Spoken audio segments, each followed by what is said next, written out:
Alright, this is the foot peg on 88 KTM 250. You can see it's about an inch wide.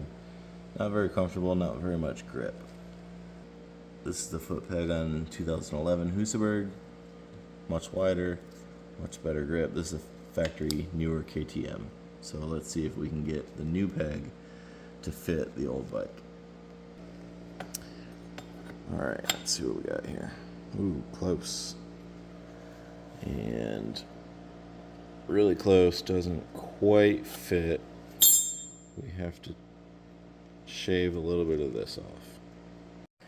Okay, we've got this modified, drilled the hole so it would accept the newer KTM pin, and got this set up so it'll take that.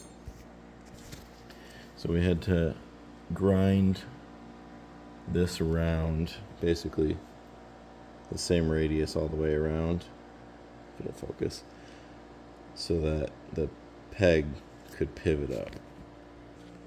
Okay, so there's the peg installed. So you have to clearance this just a little bit there, and then we've got the peg able to pivot up. So now we just got to install the spring. Okay, so we got this clearanced out nicely.